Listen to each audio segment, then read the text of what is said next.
အခုဆိုရင်ကျွန်တော်တို့ရဲ့ Two Blue Vortex Manga ဟာ Chapter 35ကိုရောက်လာပါပြီ။ပြီးခဲ့တဲ့ Chapter တွေမှာတောင်းကျမ်းနေတဲ့မာမူဂျီကလည်းအင်နိုဂျင်းလက်ချက်တွေပဲချောသွားပြီဆိုတော့ဂျူရာစီမှာဟီဒါရီတယောက်ပဲကြံခဲ့ပါတော့တယ်။ဒါကတော့ Two Blue Vortex Chapter 35ရဲ့ breakdown ပါ။ Chapter ရဲ့ title ကတော့ Cute ချစ်စရာကောင်းသောချစ်စရာလေးလို့အဓိပ္ပာယ်ရပါတယ်။ဒီ title ကိုပေးထားရတာကလည်း Chapter တွေကဂျူရာနဲ့ဟီဒါရီတို့ရဲ့ချစ်စရာကောင်းတဲ့အပြုအမူတွေကြောင့်ဆိုတာကိုတွေ့ရပါလိမ့်မယ်။ Chapter ရဲ့ cover ကိုတော့ဂျူရာရဲ့အချစ်တော်ဟီဒါရီရဲ့ပုံနဲ့ပဲဖော်ပြပေးထားပါတယ်။ cover ကတော့ထွေထူးထူးပြောစရာမရှိပါဘူး။ Chapter ရဲ့အစကိုတော့ဂျူရာနဲ့ဟီဒါရီတို့ရဲ့စကားဝိုင်းနဲ့ဖော်ပြပေးထားပါတယ်။မာမူဂျီမရှိတော့ဘူးဆိုတာကိုဂျူရာကဟီဒါရီကိုပြောပြလိုက်ပြီးမာမူဂျီဟာအုံနောက်နဲ့မစင်စားပဲကိုယ့်ရဲ့စိတ်ဆန္ဒတစ်ခုတည်းနောက်ကိုလိုက်မိရကြောင်းနောက်ဆုံးမှာအသက်ပေးလိုက်ရတာဖြစ်တဲ့အကြောင်းဂျူရာကပြောနေပါတယ်။ဒါပေမဲ့အဲ့လိုလုပ်တာကလည်းသူသိကျင်နေတဲ့အချစ်ရဲ့တစ်စိတ်တစ်ပိုင်းဖြစ်နေမလားဆိုတာကိုဂျူရာကစိတ်ဝင်စားနေပါတယ်။ဟီဒါရီကိုလည်းဘလို့ထင်လဲလို့မေးလိုက်တဲ့အခါမှာတော့ဟီဒါရီကသပြင်းတစ်ချက်ချလိုက်ပြီ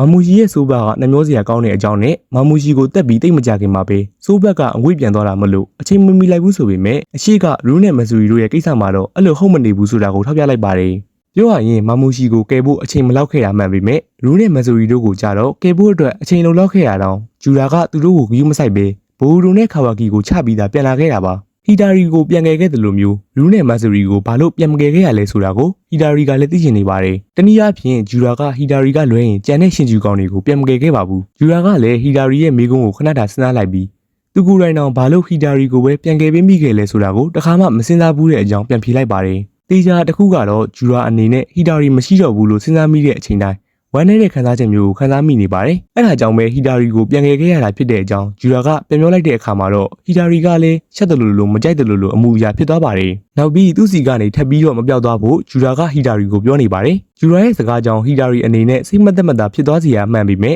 ဟီဒါရီကလည်းအဲ့ဒါကိုလက်ခံနိုင်တဲ့အကြောင်းပြန်ပြောလိုက်ပါတယ်။ဒီလောက်ဆိုရင်တော့ brother တို့သဘောပေါက်လောက်ပြီးထင်ပါတယ်။ကီရှီမိုတိုအနေနဲ့ LGBT support တွေကိုထည့်ပြီးရေးသားလာတာကိုကြည့်ချင်းအပြင်သိကြပါတယ်။ကီရှီကလည်းစတာပါဂျူရာအနေနဲ့သူ့စီမှာဘယ်သူမှမရှိလို့ရတယ်ဒါပေမဲ့ဟီဒါရီမရှိလို့တော့မရဘူးသူ့စီကနေပြောင်းမသွားပါနဲ့လို့မှာနေပြီးတော့တစ်ဖက်ကဟီဒါရီကလည်းဂျူရာစီကနေထွက်သွားမှာမဟုတ်တဲ့အကြောင်းအပြန်အလှန်ပြောနေတဲ့ချစ်စရာပုံစံလေးကိုရည်ရွယ်ပြီးထိုက်တဲ့ကိုခီးလို့ပေးထားတာဖြစ်နိုင်ပါတယ်အဲ့လိုမျိုးသူတို့နှစ်ယောက်ချစ်ကြည်နူးနေတာကိုအစားဆုံးတွေ့သွားတဲ့သူကတော့အေဒါပါမမူရှိမရှိတော့ဘူးဆိုတော့အေဒါကလည်းသူ့ရဲ့ဆန်ရင်ကန်နဲ့ဂျူရာကိုပြန်ကြည့်လို့ရသွားခဲ့ပါတယ်ဂျူရာတို့အချင်းချင်းပြောနေတာကိုကြည့်ပြီးအေဒါတောင်ဘာတွေဖြစ်နေကြရလဲဆိုပြီးတော့အံ့ဩသွားရပါတယ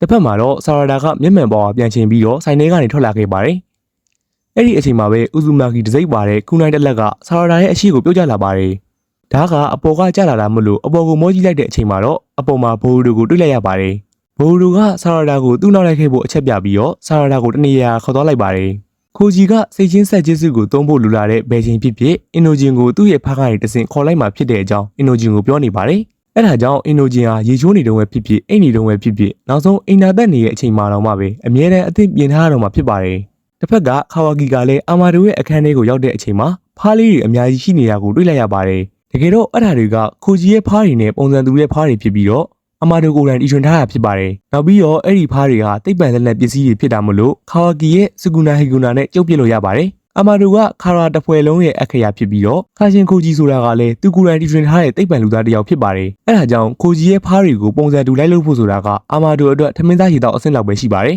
။ဒါပေမဲ့အမာဒိုအဓိကပြချင်တာကအဲ့ဒီဖားလေးတွေမဟုတ်ပဲခါဝါကီရဲ့အခြေအနေကိုပါ။အဲ့ဒီစကရင်ဟာခါဝါကီရဲ့တိုက်ခိုက်နိုင်စွမ်းနဲ့ကာကွယ်နိုင်စွမ်းကိုထိချုပ်ပေးထားတာပါ။တွေ့ရတဲ့အတိုင်းခါဝါကီရဲ့စွမ်းအား85%လောက်ကတိုက်ခိုက်ရေးဘက်မှာရောက်နေပြီးကျန်တဲ့15%လောက်ကပဲခုခံရေးထဲမှာရောက်နေရပါခါဝါကီကတော့တိုက်ခိုက်ရေးမှာ100%ထိတင်မှထားလို့အာမာဒိုကိုငပိန်းလိုပဲပြောနေပါတယ်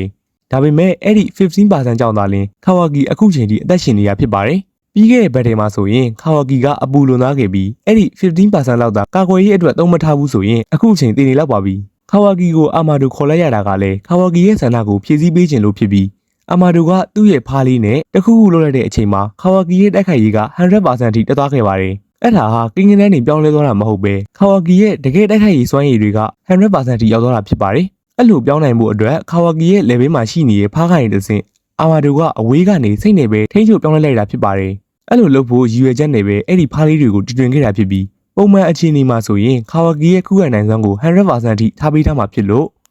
အနောက်ကနေချောင်းပြီးတော့တိုက်ခိုက်မယ်ဆိုရင်တော့မှခါဝါကီကအေးအေးဆေးဆေးပဲခံနိုင်နေမှာဖြစ်ပါတယ်ဒါပေမဲ့တိုက်ခိုက်ရမယ့်အချိန်ဆိုရင်တော့တိုက်ခိုက်ရေးစွမ်းရည်ကို100%ဖြစ်အောင်အာမာဒိုကအဝေးကနေပဲထိန်းချုပ်ပြောင်းလဲပေးမှာပါ အဲ့လိုမျိုးလုပ်နိုင်မှုဆိုရင်တော့အာမာဒိုရဲ့ဖားလီဟာခါဝါကီရဲ့ကိုယ်ပေါ်မှာအမြဲတမ်းရှိနေဖို့လိုအပ်ပါတယ်အစာပိုင်းမှာတော့အခက်တွေ့နိုင်ပေမဲ့နောက်ပိုင်းမှာအသားကျသွားနိုင်တဲ့အကြောင်းအာမာဒိုကပြပြလိုက်ပါတယ်အာမာဒိုအနေနဲ့အခုလိုလုပ်ရတာဟာသူသမီးအတွက်အရေးကြီးတဲ့ခါဝါကီကိုအပြည့်အဝကာကွယ်ချင်တာကြောင့်ဖြစ်နိုင်တယ်လို့ခါဝါကီရဲ့တိုက်ခိုက်ရေးစွမ်းရည်ကိုအသုံးချပြီးတော့သူရှင်းရင်တဲ့သူတွေကိုရှင်းပြချင်တာကြောင့်လည်းဖြစ်နိုင်ပါတယ်အာမာဒိုရဲ့အဓိကရည်ရွယ်ချက်ကဘာလဲ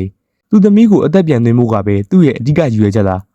ဒါမှမဟုတ်တခြားရည်ရွယ်ချက်တွေကိုရှိနေနေလားဆိုတာကိုဘရာသာတို့ရဲ့အမြင်ကိုလည်းပြပြပေးသပါအောင်အခုလိုလုပ်ပေးနေရတဲ့အတွက်သူ့ကိုတစ်ခုပြန်ကူညီပေးဖို့အာမာဒိုကခါဝါကီကိုပြောလိုက်ပါတယ်အဲ့ဒါကတော့သူသမီးကိုခါမာပြန်သွင်းဖို့မဟုတ်ပဲတခြားတစ်ခုပါတစ်ဖက်မှာတော့ဘိုဒိုကဆာရလာကိုရွာအပြင်ကတစ်ပင်ကြီးတစ်ပင်စီကိုခေါ်လာပါတယ်သူကတော့လီဘိုကပြန်လာပြီးဆာရလာကပြေးလိုက်လာရတော့ဆာရလာကဘိုဒိုကိုမနာလိုတဲ့အကြောင်းပြောလိုက်ပါတယ်ရွာထဲမှာဆိုရင်သူတို့ကိုနှောက်ယှက်မဲ့သူတွေများတာမလို့ဒီနေရာကိုခေါ်လာလိုက်ရတာဖြစ်တဲ့အကြောင်းဘိုဒိုကပြောလိုက်ပါတယ်ဆာရလာဟာသူ့ကြောင့်ဘိုဒိုရဲ့ညာဘက်မျက်လုံးဆုံးရှုံးခဲ့ရတာနဲ့ပတ်သက်ပြီးတောင်းပန်ခြင်းခဲ့ပေမဲ့အဲ့ဒီနေ့ကစပြီးသူနဲ့ဘိုဒိုတို့ဟာတေချာမတွေ့ရသေးတာကြောင့်တောင်းပန်ဖို့မဖြစ်နိုင်သေးတဲ့အကြောင်းဘိုဒိုကိုပြောလိုက်ပါတယ်အဲ့ဒီနေ့ကဖြစ်ပျက်ခဲ့ရတွေကမြန်ဆန်လွန်ပြီးတော့အပြောင်းအလဲတွေအများကြီးဖြစ်သွားတာကြောင့်သူ့ရဲ့မျက်လုံးကိစ္စကလည်းအဲ့လောက်အရေးမပါတော့တဲ့အကြောင်း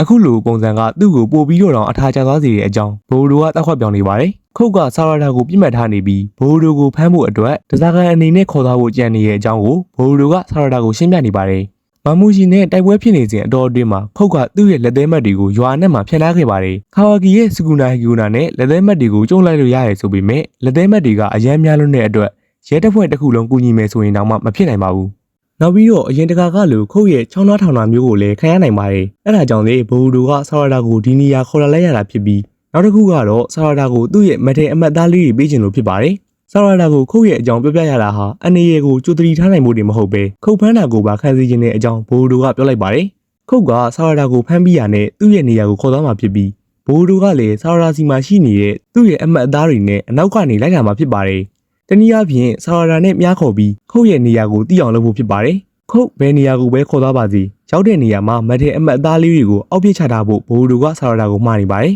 ်အကြောင်းကတော့ဘိုဒိုရဲ့ flying region ဟာသူ့ရဲ့ chakra ကိုအာယုံခံရတာမလို့ဆာရတာမထေအမတ်သားလေးတွေကိုကင်ထားမယ်ဆိုရင်သူ့ရဲ့ chakra ကိုအာယုံခံရတာခက်ခဲစေနိုင်လို့ပဲဖြစ်ပါတယ်အဲ့ဒါကြောင့်ဘိုဒိုရဲ့ flying region ကမီနာဒိုလောက် useful မဖြစ်သေးဘူးလို့ပြောရတာပါစဉ်းစားကြည့်ပါမီနာဒိုသာဆိုရင်ဆာရတာရဲ့ကိုယ်ပေါ်မှာမခင်အမတ်သားလေးမှတ်ထားလိုက်ရုံနဲ့တင် easily ခုန်ကူးလိုက်လို့ရပါတယ်ခုတ်ကိုဖမ်းပြီးသွားတာနဲ့သူဆွေချင်းလိုက်လာမှာဖြစ်တဲ့အကြောင်းဘိုဒိုကဆာရတာကိုပြောနေပေမဲ့မမျော်လင့်ထားတဲ့အခြေအနေတွေလည်းဖြစ်လာနိုင်ပါတယ်ဒါပေမဲ့ဘာတွေပဲဖြစ်လာလက်မလျှော့လိုက်ဖို့ဘိုဒိုကဆာရတာကိုမှားနေပါတယ်တစ်ဖက်ကဟီဒါရီတို့ဘက်မှာလည်းဟီဒါရီကစာအုပ်တအုပ်ကိုစိတ်ဝင်စားဖတ်နေရကြောင်းဂျူရာကယူကြည့်လိုက်တဲ့အခါဟီဒါရီဖတ်နေတာဟာဘာသာမှမပါတဲ့ကြောင်ပုံလေးကြီးပဲဖြစ်နေပါတယ်ဟီဒါရီကအဲ့ဒီကြောင်ပုံလေးတွေကိုချစ်စရာမကောင်းဘူးလားလို့ဂျူရာကိုမေးလိုက်ပါတယ်ဒီနေရာမှာအဲ့ဒီကြောင်ပုံလေးဟာဘာကိုရည်ညွှန်းချင်တာလဲဟီဒါရီရဲ့နူးညံ့တဲ့နှလုံးသားကိုတွဲဝိုက်ပြီးတော့ဖော်ပြခဲ့ရလားဆိုတာကတော့စဉ်းစားစရာရှိပါတယ်။အဲ့ဒီအချိန်အာမာဒိုဟာအင်ဒိုဂျင်ကိုလမ်းမှာတွေ့လိုက်လို့လမ်းခေါ်လိုက်ပြီးမမူရှိနဲ့တိုက်ခိုက်တုန်းကရခဲ့တဲ့အချက်လက်တွေကိုဘိုဒိုရဲ့တွဲဘက်ခါရှင်ခိုဂျီစီကိုပေးလိုက်ဖို့ပြောပြီးစာလိုက်တစ်ခုကိုထုတ်ပေးလိုက်ပါတယ်။အာမာဒိုကတော်ရုံနဲ့အပြင်ထွက်မလာတတ်တဲ့သူဆိုပေမဲ့အခုလိုမျိုးအပြင်မှာတွေ့လိုက်ရလို့အင်ဒိုဂျင်ကတော့ထူးဆန်းနေပါတယ်။ခိုဂျီကလည်းအင်ဒိုဂျင်ရဲ့ကိုယ်ပေါ်ကဖားလေးကနေတဆင်အာမာဒိုပြီးသွားတာကိုသိသွားပါတယ်။အခုလိုအခြေအနေမျိုးကိုခိုဂျီရဲ့ future version ထဲမှာလည်းမမြင်ရသေးတာမလို့အဲ့ဒီစာလိပ်ကဘာလဲဆိုတာကိုတော့သိချာမသိရသေးပါဘူး။အဲ့ဒါကြောင့်ခိုဂျီဟာစာလိပ်ကိုအင်ဒိုဂျင်စီကပဲခဏယူလိုက်ပြီးနောက်တစ်ခါသူ့ရဲ့ future vision မှာပေါ်လာတဲ့အချိန်မှာစာလိပ်ကိုဖွင့်ကြည့်ဖို့စီစဉ်လိုက်ပြီးအင်ဒိုဂျင်စီကစာလိပ်ကိုစင့်ခေါ်ကျေးဇူးနဲ့လမ်းယူလိုက်ပါတယ်။ခိုဂျီစာလိပ်ကိုကန်လိုက်တဲ့အချိန်မှာတော့ထူးဆန်းတာတစ်ခုကိုသတိထားမိသွားတာကြောင့်စာလိပ်ကိုပြချလိုက်ပေမဲ့သူ့ရဲ့အနောက်မှာခါဝါကီကပေါ်လာခဲ့ပါတယ်။တကယ်တော့ခါဝါကီကသူ့ရဲ့စကူနာဟီဂိုနာနဲ့သူ့ကိုယ်သူကျွန့်လိုက်ပြီးတော့စာလိပ်ပေါ်မှာလိုက်လာခဲ့တာပါဒီနေရာမှာခိုဂျီရဲ့အနောက်ကအဆက်လေးကခါဝါကီဖြစ်နိုင်ပါတယ်အဲ့ဒါကိုကြည့်ချင်းအပြင်စကူနာဟီဂိုနာနဲ့ကျုံထားတဲ့ခါဝါကီဟာအဆက်လေးတစ်စက်လောက်ပဲအရွယ်အစားရှိတာကိုတွေ့ရမှာပါအဲ့ဒါကြောင့်လေအင်ဒိုဂျင်ကသတိမထားမိခဲ့တာပါခါဝါကီကသူ့အနောက်ကိုရောက်နေတာကိုသိရနဲ့ခိုဂျီကခုနိုင်နဲ့လမ်းထိုးဖို့လုပ်လိုက်ပေမဲ့ခါဝါကီကတော့ဖားရီတကောင်ကိုထုတ်ပြလိုက်ပြီးအဲ့ဒီဖားလီကလမ်းဆုံးပဲခါရှင်ခိုဂျီလို့ပြောလိုက်တဲ့အချိန်မှာပဲခိုဂျီကသတိမေ့သွားခဲ့ပါတယ်တကယ်တော့အဲ့ဒါဟာအာမာဒိုကိုယ်တိုင်ထည့်ထားခဲ့တဲ့ခိုဂျီရဲ့ရှက်တောင်းခုတ်ဖြစ်ပါတယ်။တချိန်ကဒေတာကိုရှက်တောင်းချပြခဲ့တဲ့ကခိုဂျီကသူ့မှာလည်းအဲ့လိုမျိုးရှက်တောင်းကုန်မျိုးကိုအာမာဒိုကထည့်ထားလိမ့်မယ်လို့ထင်ခဲ့ရပါ။အခုတော့အပြေကရှင်းသွားပါပြီ။အာမာဒိုကသူတည်ရှင်ထားတဲ့တိတ်ပံသူသားတိုင်းကိုရှက်တောင်းခုတ်ထည့်ထားခဲ့ပါတယ်။ခါဝါကီအပါဝင်ပေါ့။အခုဆိုရင်တော့အာမာဒိုကခိုဂျီကိုသူ့ရဲ့လက်ခန်းထဲကိုသူ့ရဲ့ဖားကနေတစ်စင်ပြန်ဆင့်ခေါ်ပြီးဖမ်းလာတော့မှာပါ။ဘိုဒိုရဲ့အရေးကြီးဆုံးအဖွဲ့ဝင်တယောက်ကိုအာမာဒိုကဖမ်းလိုက်ပါပြီ။အာမာဒိုဘာရီဂျန်စီနေရလဲသူ့ရဲ့နောက်ထပ်ပလန်တွေကရောဘာတွေဖြစ်နိုင်မလဲဘရာသာတို့ရဲ့အမြင်ကိုလည်းကွန်မန့်မှာဝင်အောင်ဆွေးနွေးသွားလို့ရပါတယ် ဒီလရဲ့ chapter ၄ကတော့ဒီနေရာမှာပဲအဆုံးသတ်သွားပါပြီ